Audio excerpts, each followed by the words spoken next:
grâce m'accompagne. Il va pas aussi.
matin, c'est voici l'action inopinée du Seigneur.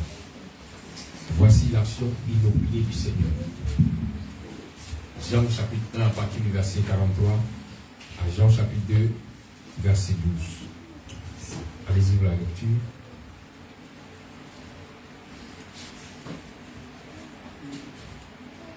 Jean chapitre 1 à partir du verset 43.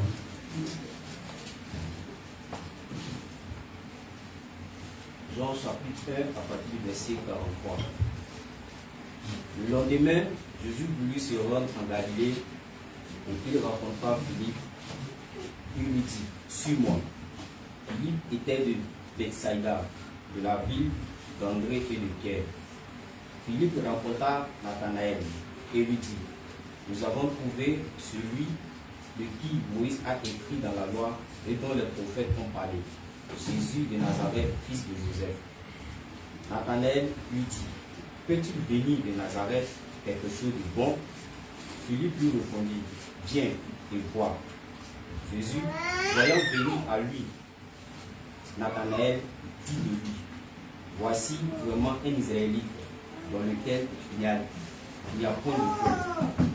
Où le connais-tu? Lui dit Nathanaël. Jésus lui répondit, avant que Philippe t'appelât, quand tu étais sous le figuier, je t'ai vu. Nathanaël répondit et lui dit, Rabbi, tu es le Fils de Dieu, tu es le roi d'Israël. Jésus lui répondit, parce que je t'ai dit que je t'ai vu sous le figuier, tu crois, tu verras de plus grandes choses que celles-ci. Et il lui dit, en vérité, vous verrez désormais le ciel ouvert, et les anges de Dieu monter et descendre sur le Fils de l'homme. 3 jours après, il y eut des noces à Cana en Galilée. La mère de Jésus était là, et Jésus fut aussi invité aux noces avec ses disciples. Le vin ayant manqué, la mère de Jésus lui dit, ils n'ont plus de vin. Jésus lui répondit, femme, qu'y a-t-il entre moi et toi? Mon heure n'est pas encore venue. Sa mère dit au serviteur, faites ce qu'il vous dira. Or, il y avait là 6 vases de pierre destinés aux purifications des Juifs, et contenant chacun 2 ou 3 mesures. Jésus leur dit, remplissez d'eau ces vases, et il les remplit jusqu'au bord. Buvez maintenant, leur dit-il, et emportez-en à l'ordonnateur du repas. Et ils emportèrent. Quand l'ordonnateur du repas eut goûté l'eau changée en vin, ne sachant d'où venait ce vin, tandis que les serviteurs qui avaient puisé l'eau le savaient bien, il appela l'époux et lui dit, tout homme sait d'abord le bon vin, puis le moins bon après qu'on s'est élivré. Pourquoi tu as gardé le bon vin jusqu'à présent? Tel fut à Cana le premier miracle que fit Jésus. Il manifesta sa gloire et ses disciples crurent en lui. Après cela, il descendit à Capernaum avec sa mère, ses frères et ses disciples, et il n'y demeurait que peu de jours. Amen. Amen. Merci dans la paix du Seigneur. Je crois bien que je vais lire une version qui est quand même plus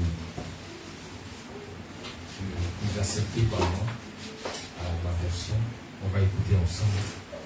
Le lendemain, ayant décidé de partir pour la Galile, Yeshua rencontra Philippe et dit, suis-moi. Philippe était originaire de Bethsaïda, la ville où demeuraient André et Képha. Philippe rencontra Nathanaël et lui dit, nous avons trouvé celui dont Moshe a écrit dans la Torah et les prophètes. C'est Yeshua, ben Yosef de Nazareth. Nathanaël lui répondit, Nazareth, peut-il venir quelque chose de bon de là-bas? Philippe lui dit, viens et vois. Yeshua vit Nathanaël venir vers lui et dit à son sujet, voici un vrai fils d'Israël. Il n'y a rien de faux en lui. Nathanaël lui dit, comment me connais-tu? Yeshua lui répondit, avant que Philippe t'appelle, je t'ai vu quand tu étais sous le figuier. Nathanaël dit, Rabbi, tu es le fils de Dieu, tu es le roi d'Israël.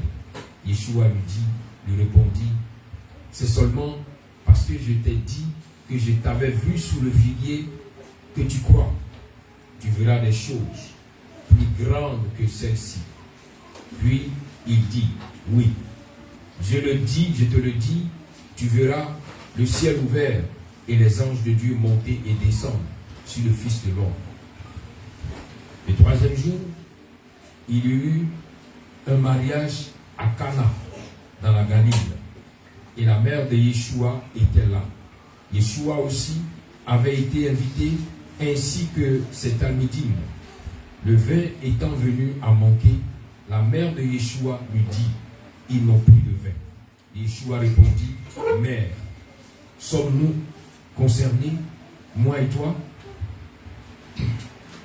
Mon heure n'est pas encore venue. Sa mère dit alors au serviteur, faites tout ce qu'il vous dira. Or, il y avait là 6 jarres de pierre, chacune d'une capacité de 80 à 120 litres d'eau qui servaient au rite juif des ablutions. Yeshua leur dit, remplissez d'eau les jarres, et il les remplit jusqu'au bord. Il dit, puisez maintenant et portez-en à l'organisateur du banquet. Et ils en puisèrent. L'organisateur du banquet goûta l'eau. Elle avait été changée en vin. Il ne savait pas d'où il venait, mais les serviteurs qui avaient puisé l'eau le savaient.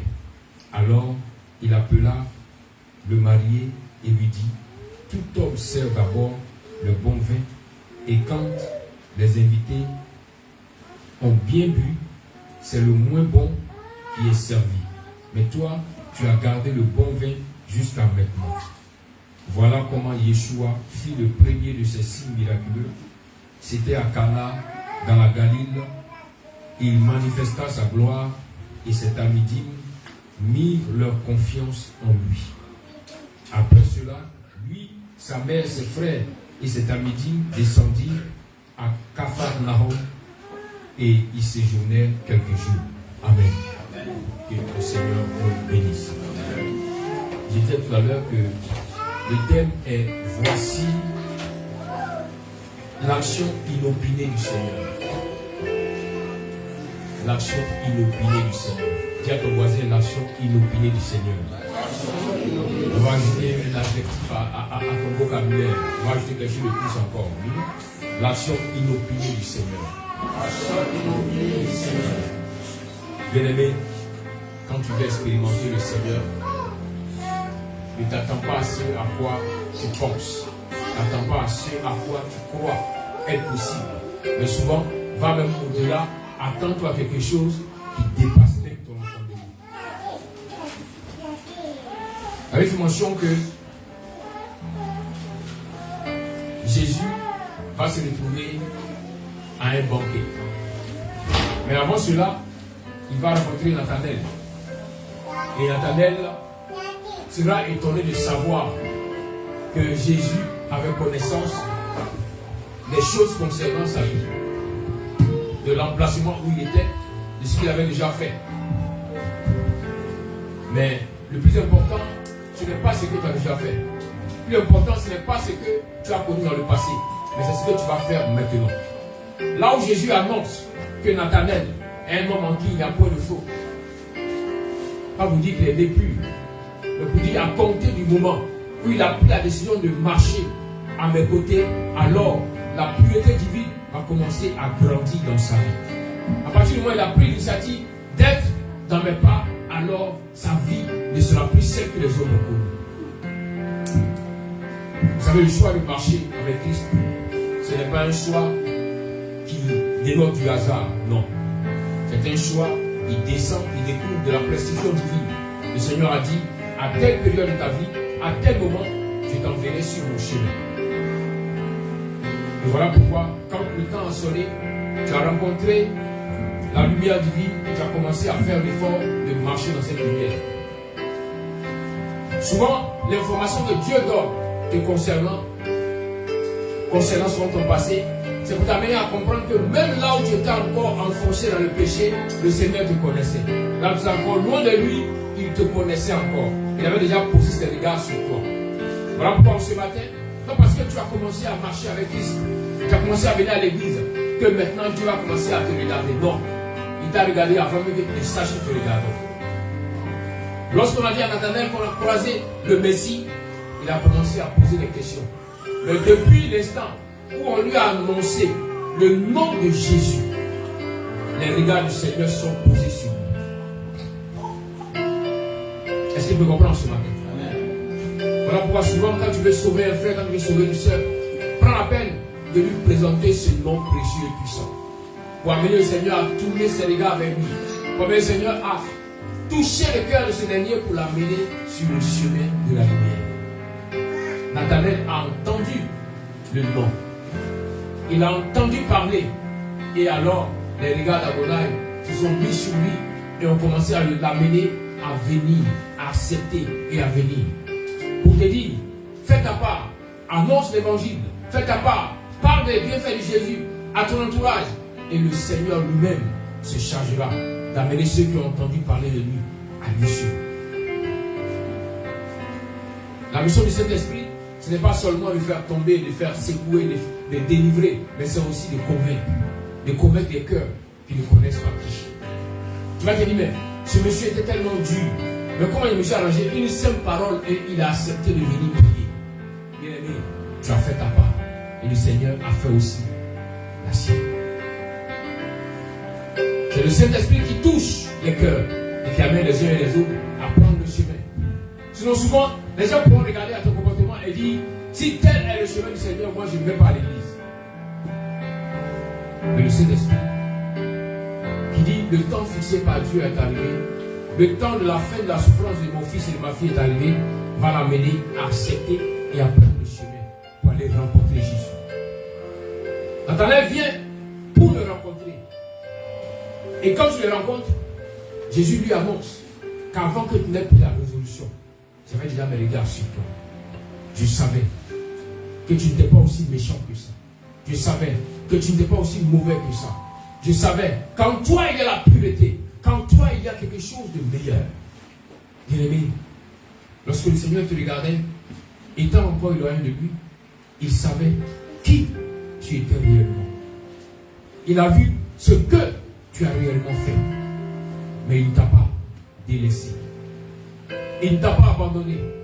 Il t'a tendu ses mains pour dire, viens dans mes bras, car je t'ai aimé depuis le départ.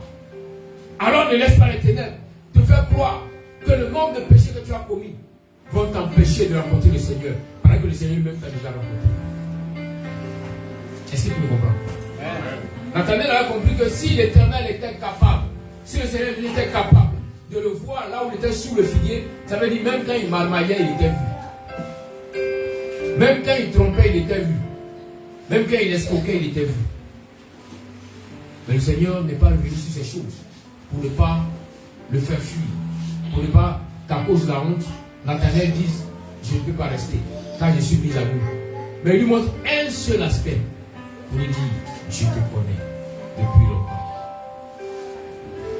En ce matin, pour te dire, bien-aimé, et si le Seigneur te connaît, alors il a aussi préparé sa volonté pour toi.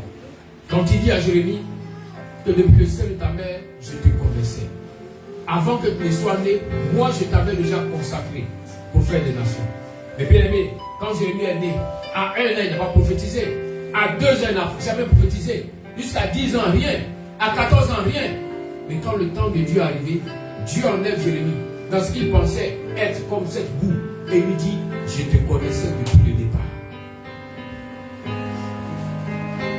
C'est pourquoi ne laisse pas l'accusateur te brandir à chaque fois ce que tu as eu à faire. Mais souviens-toi que chaque fois que l'ennemi te présentera ton passé, rentre dans la repentance pour le Seigneur, change ce passé. Tu es le créateur des cieux et de la terre. Tu as fait l'homme à ton image, à ta ressemblance. Ce passé-là, je veux que tu le changes, car je me répands. Je me répands. Je reconnais que j'ai été faux. Je reconnais que j'ai été une fausse personne. Mais Seigneur, change-moi. Change mon cœur.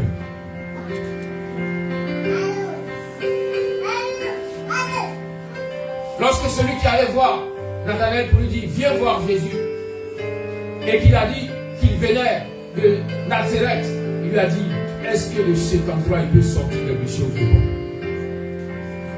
Souvent quand on te regarde et qu'on veut aller encore à fuir dans ta famille, quand on regarde derrière toi, on ne voit rien de bon. Mais parce que tu es né dans une famille, peut-être rien n'était de bon, ne pense pas que tu ne seras pas aussi une bonne personne. Tu peux naître là où règne, là où il y a le trône de la pauvreté, là où il y a le trône de la méchanceté. Mais l'Éternel peut t'enlever pour t'établir là où il y a l'amour, là où il y a l'élévation, là où il y a la prospérité. Voilà ce qu'elle a dit à Nathanaël, viens et vois. Avec le Seigneur Jésus, il y a de ces choses qui ne t'expliquent pas. La seule chose que tu pourras dire, viens et vois. Comme ce matin, je te dis, viens et vois. Je proclame que cette semaine, tu verras. Amen. Tu as entendu parler, mais maintenant tu verras qui est Jésus. Amen. Qui est celui-là même qui surprend au-dessus, au-delà même de tout. Tu n'as pas besoin de te toucher par sa main pour que quelque chose change dans ta vie, non. Mais sa parole, simple parole, peut transformer ta vie. T'accorder le miracle là où tu t'attends même pas. Voilà pourquoi je le trouve. Être invité à ce banquet, à ce mariage. Et quand il arrive, il est assis avec ses disciples. Sa mère était là, ses frères étaient là. Tout le monde était en joie pendant le mariage. Mais il arrive, on se rend compte. Au moment où la fête allait bien être dans une autre dimension, le vin a manqué. Le vin qui devait donner encore aux gens de bien danser n'était plus. Et la Bible dit que sa mère, s'adressant à lui, lui dit, le vin a manqué. J'aime plutôt ma version parce que ici, on ne sent pas des paroles agressives. Dans votre version, c'est un peu comme si Jésus a parlé mal à sa mère. Non. Dans moi, ma version ici, il n'est pas question. Je vais lire la partie. Il a dit, la mère de Yeshua lui dit, ils n'ont plus de vin. Yeshua répondit, mère. Vous voyez? Mère. Si vous l'avez dit quoi? Femme. Vous voyez bien vos Bibles là. Il dit, mère. Sommes-nous concernés, moi ou toi? Nous avons été invités, est-ce que nous sommes concernés à l'organisation de la fête? Nous ne sommes pas concernés. Vous voyez? Et la Bible fait mention que quand elle reçoit ce message, maintenant elle se tourne vers les serviteurs et puis elle leur dit, faites tout ce qu'il vous dira. Bizarre. Et on nous dit que c'est le premier miracle de Jésus. Non, bien aimé. Ce n'est pas la vérité. Vous savez, une mère a la capacité de garder beaucoup de secrets. Une mère est une personne qui ne parle pas beaucoup. Une mère, c'est comme vous allez voir une jeune fille commence à parler beaucoup. Mais quand elle est même mère, elle acquiert une certaine sagesse qui fait qu'elle parle peu. Vous comprenez? Quand elle était jeune, c'est une réalité. Mais quand elle prend une grossesse, qu'elle passe par l'accouchement, là-bas il y a beaucoup de choses qui se passent. Quand elle sort de là-bas, quand son mari vient pour lui, ça peut aller, elle dit oui, ça va. Mais elle ne dira pas ce qui s'est passé pour que ça puisse aller. Est-ce que vous comprenez un peu? À partir de là, elle commence à acquérir la sagesse. Vous savez, une mère et puis une femme, ce n'est pas la même chose. Moi, auparavant, je ne savais pas. Je me suis dit qu'une personne, quand elle prend de l'âge, elle est forcément une maman. Non. Un jour, j'ai été enseigné par une dame, m'a dit, avec quelqu'un qui m'a appelé, puis j'ai mis sur haut-parleur, et puis elle a écouté, elle dit non, celle-là, elle n'a pas d'enfant. Il dit encore, elle dit oui. Ok. Après, encore une autre femme, elle dit non, celle-là, elle a un enfant. Il dit, mais comment tu fais pour savoir? Donne-moi le secret de ta révélation. Elle dit non, c'est l'expérience. Une femme qui passe par l'accouchement, quand elle sort de l'accouchement, sa voix change.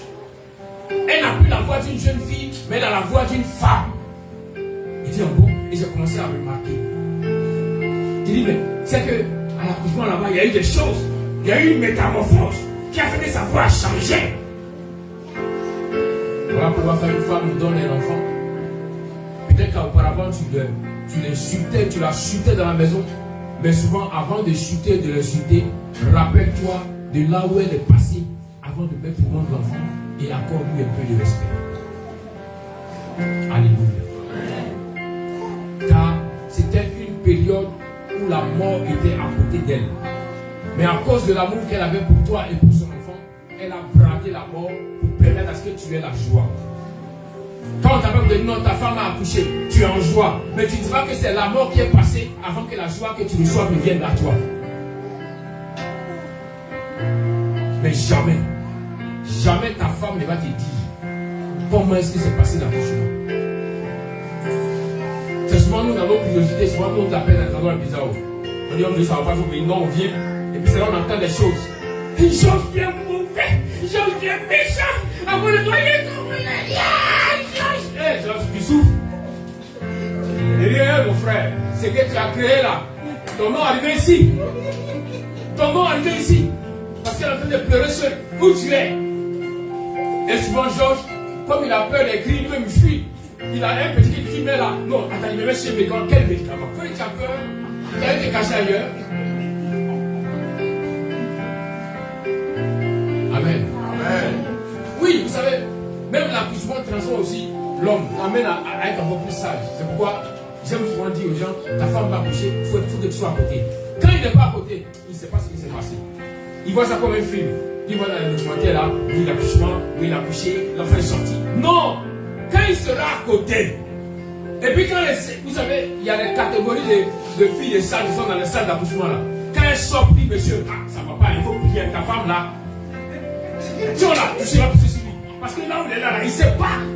Qu'est-ce qu'il va. Non, donc, ça va l'amener à être encore plus sage. C'est quoi mes soeurs? Faites l'effort. Parce qu'il y a des gens qui sont peureux. Tu as remarqué qu'une fois, le premier enfant il a fui. Deuxième enfant il a fui. Troisième enfant il dit que tu as couché. Dis-lui que non, je sens que tu me accompagnes à l'hôpital, on va voir. Et puis il n'a qu'à tomber dedans. Il va comprendre ce qu'il y a dedans. Amen. Mais ce qui est de la base, c'est pas vrai. C'est bon. Parce qu'il y a je connais des gens de catégorie fuyards. Ils se cachent. Non, on m'appelait, il m'a dit, tu vas où? Reste ici. Maintenant, les petits, les soeurs qui sont à côté, elles disent, non, frère, il faut rester. Elle va accoucher, on va prier ensemble. Non, il faut que Mérite, je connais quelqu'un qui puisse son travail. Il faut que Mérite pour aller prier, c'est un menteur. Il a peur de ce qui se passe là-bas, donc il va se cacher. Non. Essaie de. Aujourd'hui, je ne peux pas t'encourager pour te dire, je ne connais pas ton niveau de consécration avec Dieu. Je ne peux pas t'encourager pour te dire, bon, comme tu as vu dans les documentaires, les Européens là, ils portent habillés, et puis ils sont dans la salle d'accouchement. Frère, il ne faut pas t'habiller, il ne faut pas tout le monde qui peut s'en sortir. Je ne sais pas si les gens apprennent trop pour s'arrêter là-bas. Sinon, vraiment, ce n'est pas du jeu.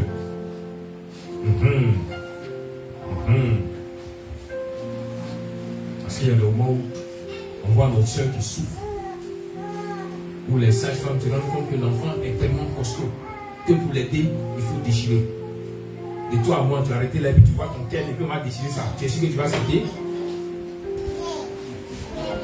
Amen. Amen. Il faut qu'on dise, pas dire qu'on ne peut pas se dire, il faut qu'on reste dire. C'est ça. Je ne suis pas en train d'encourager les femmes à faire des conneries dans leur maison, mais je suis en train de dire aux hommes, accordez-leur beaucoup de respect. Car ce moment est un moment de grande souffrance. Et là où on voit la force d'une femme, c'est que à peine elle sort de cette douleur quelques instants, quand tu la trouves dans la salle de couche, elle est sourit en train de te voir. Elle sourit. Ma fille, ça va? Ma chérie, ça va? Elle sourit déjà.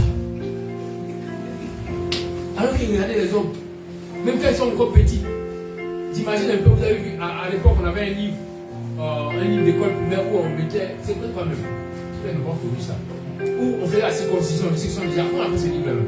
C'est quoi même? Ou bien quoi ma catégorie ici? J'imagine un homme qu'on a circoncis. Regardez même, quand on fait la circoncision, à l'époque, sinon au village, on attache des pagnes ici, et puis même sa démarche change. Il marche comme ça. Et c'est pas pour un seul jour, c'est pour des jours. Il fait comme ça. Mais quand sa femme accouche, et puis elle fait comme ça, il dit, toi, c'est un peu exagéré. Il faut bien marcher. Est-ce que vous voyez un peu? Pour toi, là, c'est un peu seulement on a adhéré. Mais tu fais comme ça. Pendant des jours, tu fais... Même si quand ça finit, mais tu continues toujours comme ça. On dit, hé, mon frère, il faut marcher bien. Non, on ne sait jamais. Tu fais comme ça. Mais pour elle, là, après un jour, tu trouves qu'elle exagère. Ah, il faut marcher un peu vite, c'est quoi? Tu dis, non, j'ai mal. Ah, tu fais exprès. Vous voyez? Ouais, il dit, amenez-les à assister un peu. S'ils assistent, leur langage va changer.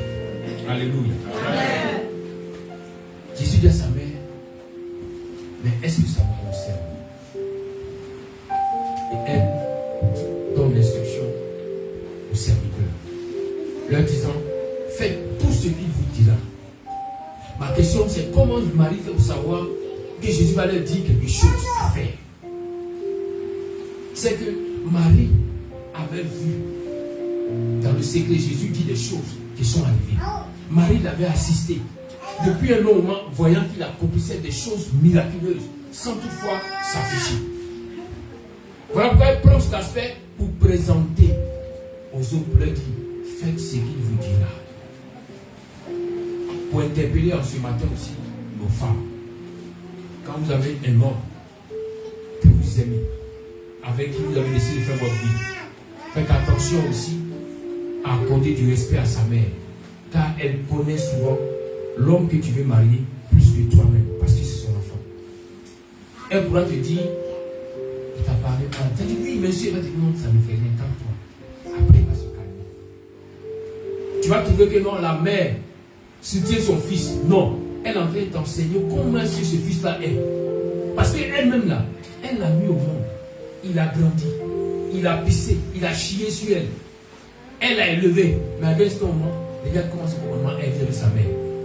Il y en a encore qui vont loin, qui viennent se cacher derrière l'église pour dire non, comme je vais à l'église, mon père m'a dit de m'éloigner de ma mère parce que c'est une féticheuse. Pourtant, c'est dans son affaire de fétiche là que tu es sorti. Alléluia. La féticheuse aurait pu te tuer depuis le sein. Depuis son sein, elle aurait pu t'anéantir.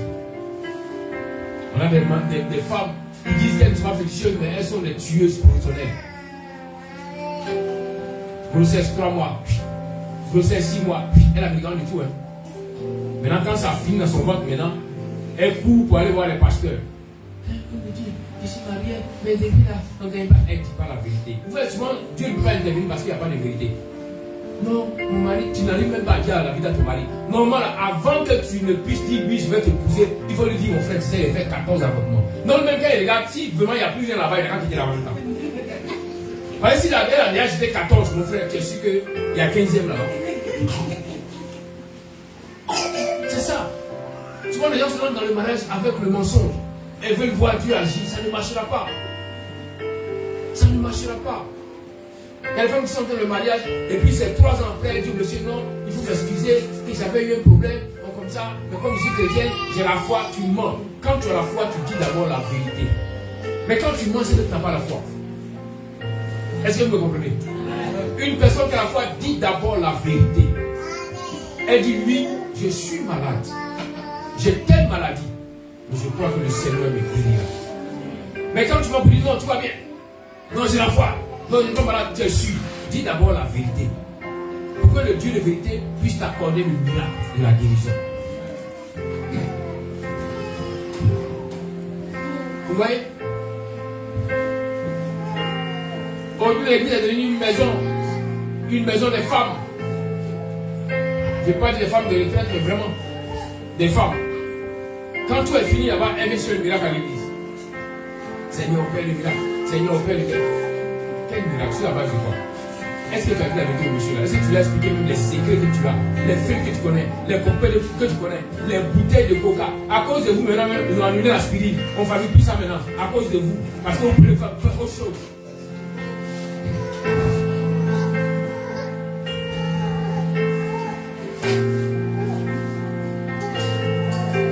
Vous savez, le diable est tellement patient. Quand le diable là, ce qui est caché. Ce que la personne a caché là. C'est ce que le diable s'appuie dessus pour dire au Seigneur, tu es juste. C'est une menteuse. Regarde, elle a caché ça. Elle ne peut pas être bénie. Dieu regarde, Dieu dit c'est vrai. Dieu bénit ma fille. Mais elle a besoin de repentance. Et où j'assure qu'il y a des repentances où, quand tu le fais seul et que ça n'aboutit pas, cherche à rencontrer quelqu'un, explique à la personne.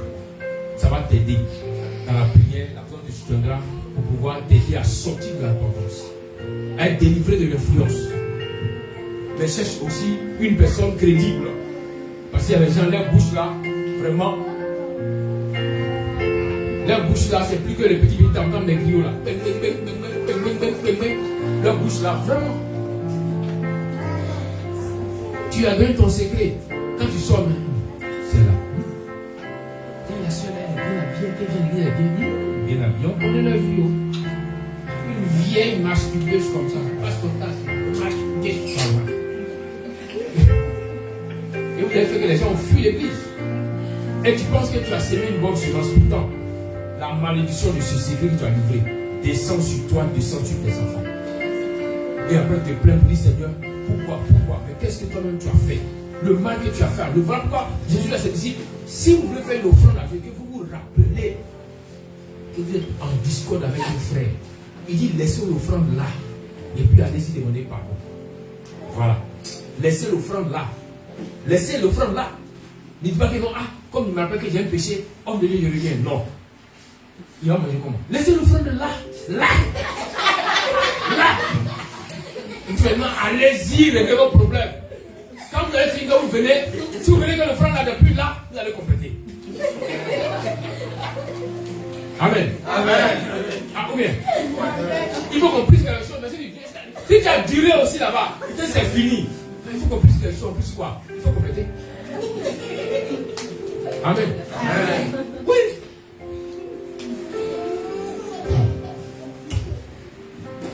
Et la Bible fait mention que Jésus va s'adresser à ses serviteurs, ceux qui étaient au service de ce mariage. Et Jésus va leur demander d'aller remplir un vase, d'aller remplir plusieurs vases. Et ici, il nous fait mention que ces vases contenaient entre 80 et 120 litres. Il dit remplissez-les d'eau. Les serviteurs remplissent d'eau. Il dit aux serviteurs, on a fini de remplir ça. C'est au bord maintenant, ça va déborder. Il dit ok. Maintenant, puisez l'eau et allez le donner à celui qui a organisé la cérémonie. Alors les serviteurs puissent l'eau et vont donner à celui qui a organisé la cérémonie. Les serviteurs sont conscients que c'est de l'eau. Ils ont donné au monsieur. Mais il y a quelque chose qui se passe. C'est que dès que le monsieur prend l'eau et qu'il porte à sa bouche, il voit du vin. Et quand il voit le vin, quand il boit, c'est un vin d'un goût meilleur. Et pendant que le monsieur appelle le marié pour parler avec lui, les serviteurs se disent, mais qu'est-ce qui se passe? Parce que l'eau est encore là-bas. On voit toujours l'eau dans le vase. Mais comment se fait-il que l'eau est devenue du vin? Il y a forcément une action inattendue.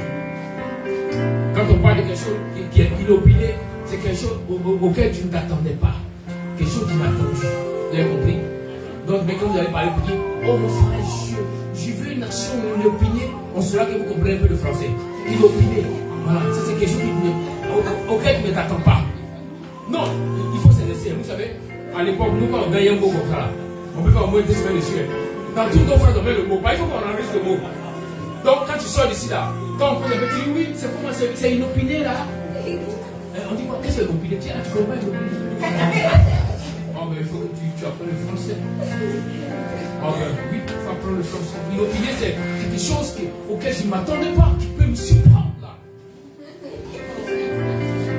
Amen.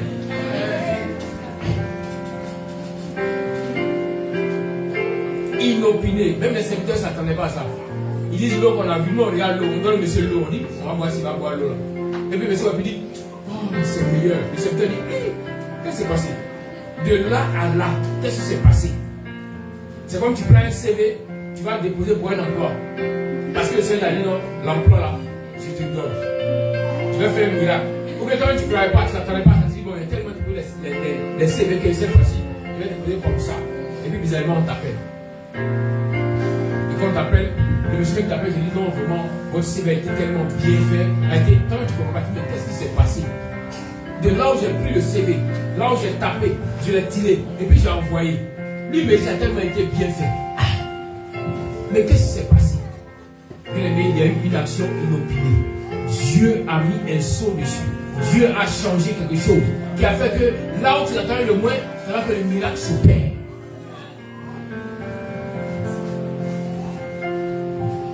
Ça a été l'exemple de Shaoul. En hébreu, on dit Shaoul. En français, on dit Saül. Shaoul. Ce jour-là, quand Shaoul est sorti, quand on prend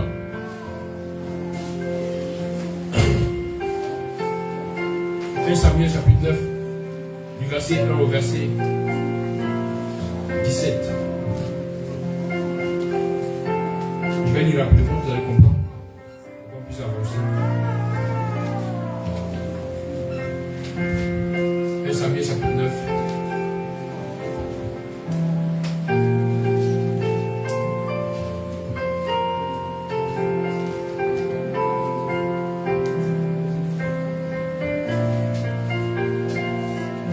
Chapitre 9 à partir du verset 1 au verset 17. Il dit qu'il y avait un homme de Benjamin appelé Kish, fils d'Aviel, fils de Zéron, fils de Berohoha, fils d'Afia, fils d'un homme de Benjamin.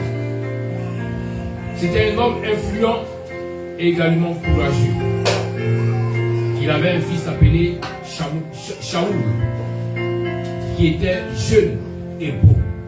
Parmi les peuples d'Israël, il n'y avait personne d'aussi beau que lui. Il dépassait de la tête et les épaules tous les hommes en Israël. Une fois, les ânes appartenant à Kish, son père de Shaoul, s'égarèrent. Kish dit à son fils Shaoul, je t'en prie, prends avec toi l'un des serviteurs, sors à la recherche des ânesses. Il traversa les collines d'Éphraïm et les territoires de Shalisha, mais ils ne les trouvèrent pas. Puis il traversait le territoire de Shahalim, mais elle n'y était pas. Il traversait le territoire de Benjamin, mais ne les trouvèrent pas non plus. En arrivant dans le territoire des Souf, Shaoul dit à son serviteur qui était avec lui, viens, retournons, sinon mon père cessera de penser aux âmes et il se mettra à s'inquiéter pour nous.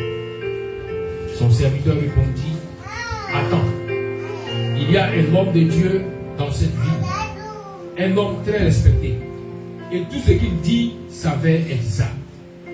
Allons vers lui, peut-être nous dira-t-il où aller. Mais voici, dit Shaoul à son serviteur, si nous allons vers lui, peut-être, il dit, si nous allons vers cet homme, que pouvons-nous lui apporter? Nous avons utilisé tout le pain dans nos sacs et nous n'avons rien à donner à l'homme de Dieu. Que nous reste-t-il? Le serviteur répondit de nouveau à Shaoul, vois, j'ai là dans ma main le quart d'un shekel d'argent, environ 15 grammes. Je le donnerai à l'homme de Dieu pour qu'il nous dise quel chemin prendre. Bien dit, répondit Shaoul à son serviteur, viens et allons-y. Voyez-vous, Shaoul connaissait un principe qui dit que si je dois venir voir un homme de Dieu, je ne peux pas venir les mains vides. Il faut une offrande pour amener Dieu à parler. Et c'est de ça qu'il discutait avec son serviteur. Il disait, mais moi je n'ai rien, comment je fais? Il s'était dit, non, moi j'ai quelque chose, allons vers l'homme de Dieu pour qu'il puisse nous donner une orientation. Voyez-vous, il prépare son offrande et il prend la route maintenant pour apporter le prophète. Alors, il se rendit à la ville où se trouvait l'homme de Dieu. En gravissant la pente vers la ville, il rencontrait des jeunes filles qui sortaient puiser de l'eau et leur demandèrent, le voyant, est-il ici? Les jeunes filles leur répondirent, il est ici, il est juste devant toi. Hâte-toi maintenant, il vient d'arriver en ville, car le peuple doit offrir aujourd'hui un sacrifice sur le haut lieu. Trouvez-le dès votre entrée dans la ville, avant qu'il ne monte au haut lieu pour manger, car le peuple ne mangera pas. Le peuple ne mangera pas jusqu'à ce qu'ils viennent et bénissent le sacrifice. Après cela, ceux qui sont invités mangeront. Montez donc, car c'est maintenant que vous le trouverez. Regardez ici, il y a un principe d'action de grâce. Ils doivent offrir quelque chose à l'Éternel. Ils ont organisé la fête. Ils ont rassemblé tout le monde. Les plats sont là, sont cuits. Mais on dit tant que le prophète n'est pas venu pour bénir, personne ne doit manger. Et ça, on trouve ça rarement aujourd'hui dans la culture des chrétiens, surtout les évangéliques. Ils sont tellement pressés, c'est eux ceux qui ont faim. Ah, mais depuis on ne paye pas le plat. Ça fait, il faut me servir un peu, bien manger. Quand tu manges, tu auras mal au ventre. Voilà quand vous sortez des cérémonies, il y a des diarrhées. Un truc que tout le monde est au courant, tout le monde est informé. Même les démons sont informés qu'il y a fête. Qu'ils n'ont pas une nourriture. Avant de manger, attendez qu'on tombe dessus. Mais la sœur, on a mis responsable de la cuisine. Là, c'est responsable de manger. Elle seule derrière là-bas, elle mange. Elle mange. Attends, il y a goûté. Dans le goûter, elle est rassasiée. Et puis après, elle se plaint pour dire que non, moi j'ai mal au ventre, il y a une indigestion. Mais c'est normal. Dans ma nourriture où les petits démons qui passaient ont pété dessus. Alors que l'homme, quand il vient, quand il commence à prier, le vent de l'onction enlève tous les pecs, les vents des pecs sur le plat.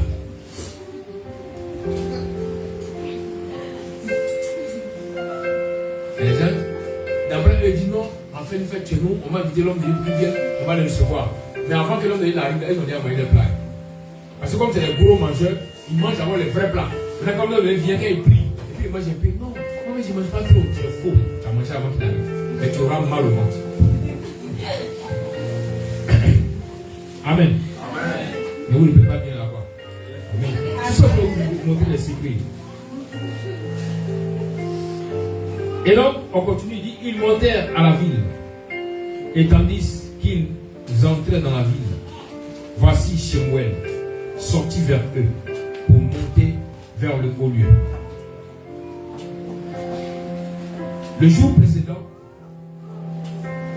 précédant l'arrivée de Shaoul, Adonai avait donné une révélation à Shemuel. Il dit demain, vers cette heure, je t'enverrai un homme du territoire de Benjamin. Tu viendras en tant que chef sur mon peuple Israël. Voilà le mystère. Shaoul était allé chercher les âmes perdues de son père. Son père lui a dit, viens, va me chercher les âmes perdues. Et comme Shaoul respectait son père, alors il est allé chercher. Moi, je comprends que le manque de respect fait que cette personne rate certaines bénédictions. Son père lui a dit, Shaoul, lève-toi pour aller bénir. Non. Il a dit, va me chercher mes âmes. Les âmes ne concernaient pas Shaoul, mais ça concernait son père. C'était ses âmes. Souvent, Dieu peut permettre qu'on demande ton intervention par rapport à une situation qui ne te concerne même pas, qui concerne autre personne, qui concerne ton semblable.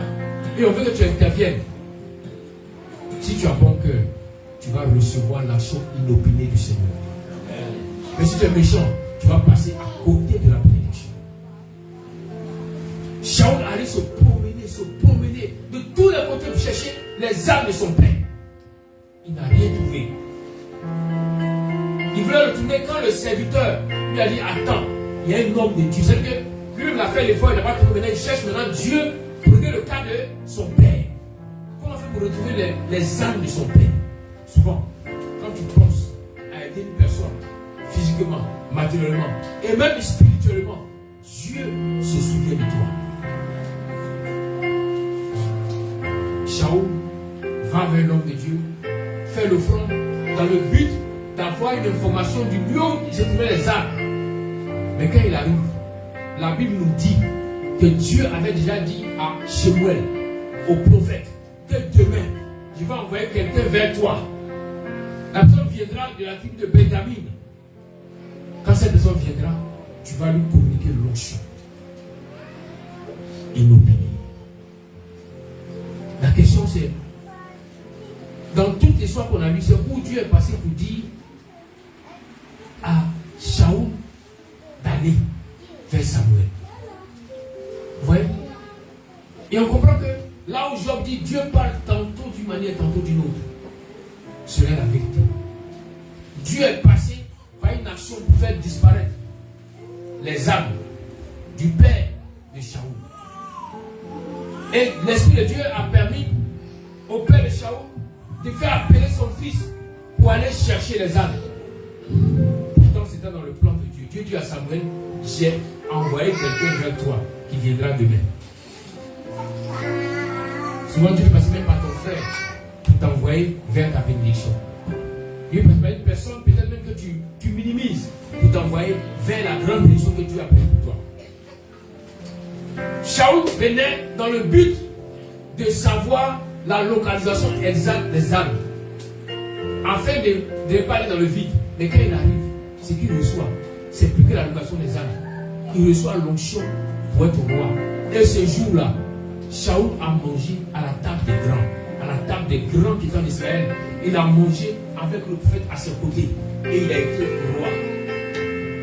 Le serviteur revient trouver son père pour lui dire que ton fils, il dit oui. Quand vous êtes allé, les âmes là ont été retrouvées à côté ici. Il dit mais il y a autre chose. Ton fils a été choisi par Dieu pour être le roi.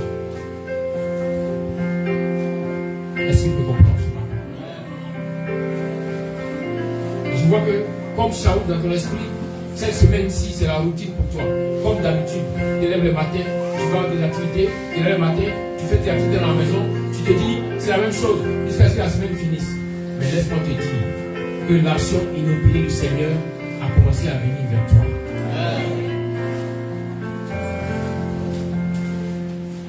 Là où dans ton programme, si tu as fait ton bolo que tu as mangé, tu es rassasié. Frère, soeur, il y a quelque chose du Seigneur qui a commencé à venir vers toi. Là où ta pensée, ton esprit n'est jamais allé, Dieu envoie cette semaine-ci un vent nouveau pour t'amener à vivre, à expérimenter toutes ces actions inopinées qu'il a préparées pour toi et ta maison. Amen. Comme Shaoul, Dieu te surprendra. Il va t'amener là où même tes parents n'ont jamais pensé t'amener. Là où même ta famille n'a jamais pensé t'amener. Il va t'amener à être dans sa volonté. Tu as longtemps pleuré, tu as longtemps gémi, tu as longtemps crié au Seigneur. Le temps de l'action du Seigneur Jésus a sonné. Il va t'accorder ta grâce de la guérison.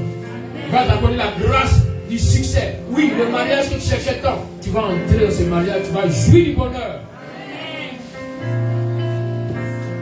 Le travail dans lequel tu te retrouves, tu te demandes, mais Seigneur, tu m'as donné le travail, mais je suis avec des marmailleurs. Qu'est-ce qu'il y a? Le Seigneur va t'établir sur la marmaille des marmailleurs. Ils pourront marmailler tout sauf toi. Ils vont essayer, mais ils diront que tu es, et si ce mot existe, que tu es immarmaillable. Amen. Que la bracha du Seigneur soit avec toi. Et que l'action inopinée d'Adonai se manifeste pour toi aujourd'hui, demain, jusqu'à la fin de cette saison. Au nom puissant de Yeshua HaMashiach. Amen. Élève la voix, dit merci Seigneur.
année, ces jours de fin d'année entre les mains du Seigneur. Selon le calendrier grégorien, nous tendons à la fin de l'année. Alors tu vas dire au Seigneur, manifeste ta grâce. Que chaque jour, tu accordes des miracles à ma vie, à ma maison. Que chaque jour, tu accordes des miracles dans toutes les actions où je serai présent. Il est vraiment pas le Seigneur. Merci Seigneur.